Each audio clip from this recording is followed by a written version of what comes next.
Hi అండి, నమస్తే. Welcome to my channel బెంగాల్తో వారా బ్లాగ్స్.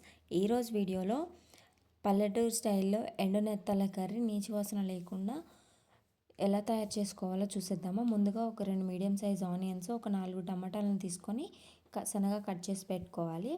తర్వాత ఒక గిన్నెలో 4 టేబుల్ స్పూన్ల ఆయిల్ వేసుకొని హీట్ అయిన తర్వాత ముందుగా కట్ చేసి పెట్టుకున్న ఆనియన్స్ని కూడా వేసుకొని బ్రౌన్ కలర్ వచ్చేంత వరకు ఫ్రై చేసుకుంటూ ఉండాలి. మాడిపోకుండా ఫ్రై చేసుకోవాలి.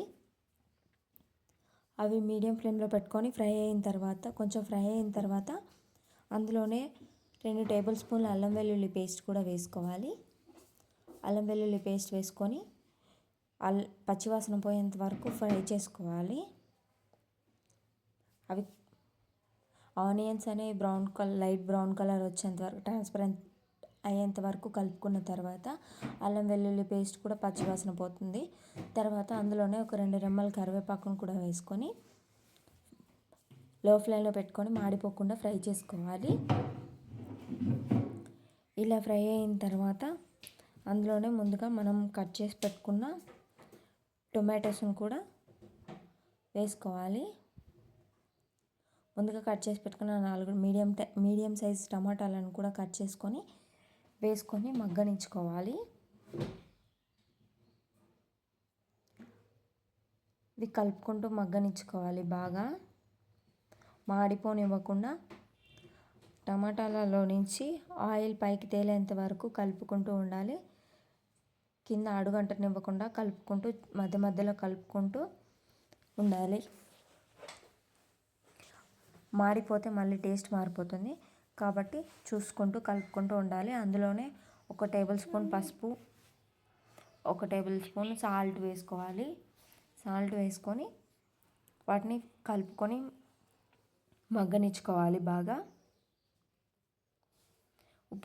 ఉప్పు పసుపు వేసుకుంటే తొందరగా టమాటాలు కూడా మగ్గుతాయి కాబట్టి వేసుకొని కలుపుకొని మూత పెట్టుకొని మీడియం ఫ్లేమ్లో పెట్టుకొని టమాటాలలో నుంచి ఆయిల్ పైకి తేలేంత వరకు ఫ్రై చేసుకుంటూ ఉండాలి. ఇంతలోపే ఒక చిన్న నిమ్మకాయ సైజ్ అంతా చింతపండుని తీసుకొని కడిగి నానబెట్టుకోవాలి.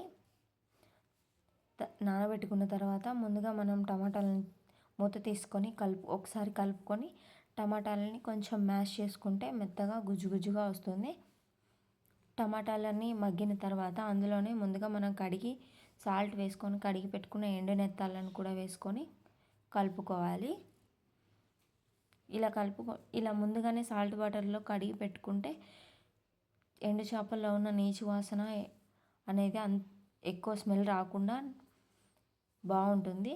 తర్వాత 1 స్పూన్ ధనియాలు, 1 స్పూన్ బియ్యం వేసుకొని లో ఫ్లేమ్లో పెట్టుకొని వేయించుకోవాలి. ఇవి బాగా ఫ్రై అయిన తర్వాత మనం మిక్సీ జార్లో వేసుకొని పౌడర్ చేసి పెట్టుకోవాలి.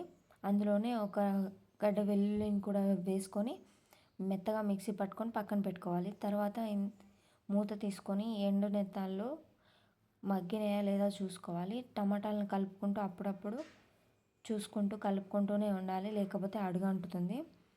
తర్వాత మీ టేస్ట్కి సరిపడినంత కారం కూడా వేసుకోవాలి.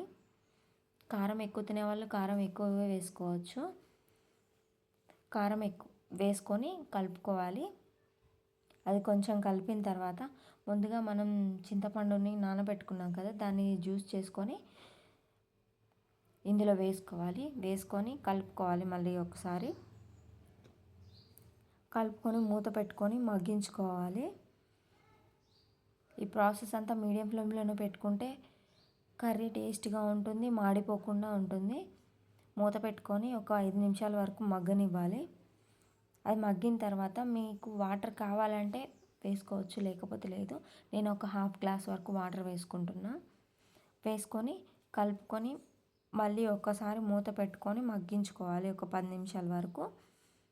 తర్వాత అందులోనే ముందుగా మనం పౌడర్ చేసి పెట్టుకున్న ధనియాలు, బియ్యం ఉంది కదా, వెల్లుల్లి, ఆ పౌడర్ని 1.5 స్పూన్ వరకు వేసుకొని మళ్ళీ ఒకసారి కలుపుకొని మూత పెట్టుకొని ఒక 15 నిమిషాల వరకు లో ఫ్లేమ్లో పెట్టుకొని మగ్గించుకుంటే ఎంతో టేస్టీగా ఉండే ఎండు నెత్తల కర్రీ ఎటువంటి నీచు స్మెల్ లేకుండా చాలా సింపుల్గా టేస్టీగా ఉంటుంది.